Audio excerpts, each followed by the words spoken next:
Screen पर जो video आप देख रहे हैं यह अनुराग कश्यप की मूवी का सीन नहीं है, बल्कि बिहार के पटना में पारस हॉस्पिटल की तस्वीर है, जहां देख सकते हैं कि किस तरीके से 5 अपराधी बगैर किसी डर, बगैर किसी खौफ के, आराम से, बगैर किसी चेहरे को ढके हुए, हाथों में बंदूक लिए अस्पताल के अंदर घुसते हैं और आईसीयू के कमरे में जाकर के वहां एडमिट एक शख्स को गोलियों से भून देते हैं, जिनके ऊपर भी कई चार्जेस हैं, कई मर्डर के हिस्ट्री शीटर के तौर पर देखा जाता है। लेकिन सवाल यह है कि इस तरह की हत्या, इस तरह की तस्वीर कैसे सामने आई। यह सब कुछ जो आप देख रहे थे, यह कोई फिल्म का सीन नहीं था, बल्कि यह एक हकीकत, यह एक सच्चाई जो नीतीश कुमार के सुशासन के राज में देखने को मिला है। एक तरफ बिहार के मुखिया नीतीश कुमार और बिहार की सरकार ये कहती है कि सब चंगा है, 2005 से पहले यह सब होता था, अब यह सब होता है जी। लेकिन यह जो हो रहा है, यह बात तो कहा जा सकता है कि 2005 से पहले यह सब होता था जी। अब इस पूरे मामले के बाद मजे की बात यह है कि इस मामले में प्रशासन का बयान एक जोक की तरह है। जोक यानी कि एक घटिया मजाक। एडीजे साहब कहते हैं कि इस तरह के महीने में, यानी कि मई जून के महीने में बिहार में अपराध होता है, बढ़ जाता है, रिकॉर्ड रहा है।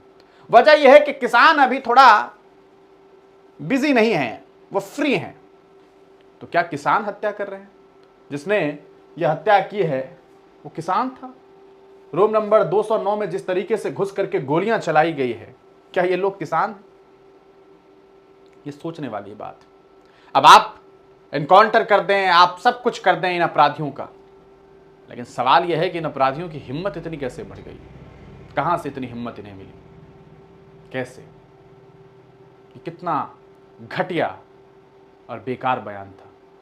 एक नेताजी कह रहे हैं कि भैया ये तो आपस की लड़ाई है, दो लोग आपस में लड़ लेंगे। ललन बाबू कह रहे हैं कि दो लोग आपस में लड़ लेंगे और एक दूसरे को मार देंगे, तो आप इसको अपराध कहिएगा, क्राइम कहिएगा।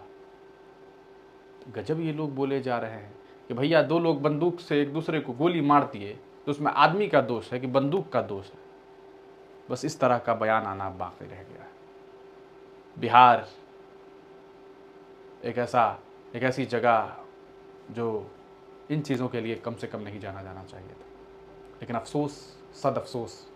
और चिराग पासवान जी कह रहे हैं कि बहुत बहुत घटिया बयान दिया एडीजे साहब ने, बहुत बुरा हाल है प्रशासनिक व्यवस्था का, ये वो फलाना। भैया मलाई भी साथ में बैठ के खाइएगा और बाद में ब्लेम भी कीजिएगा। ये क्या बात हुई? मतलब ये तो सोचने वाली बात है ना। ये क्या बात हुई कि बैठ के साथ में मलाई खाइएगा, बैठ के साथ में सत्ता का मजा लूटिएगा और बाद में ट्वीट कर दीजिएगा कि बिहार में अपराध बढ़ रहा है, बाद में ट्वीट कर दीजिएगा कि एडीजे साहब गलत बयान दे रहे हैं, हमारे किसानों का अपमान हो रहा है, लेकिन रहेंगे साथ में ही, मलाई खाएंगे साथ में ही। गजब, बिहार के लाल का ये गजब जवाब है भैया।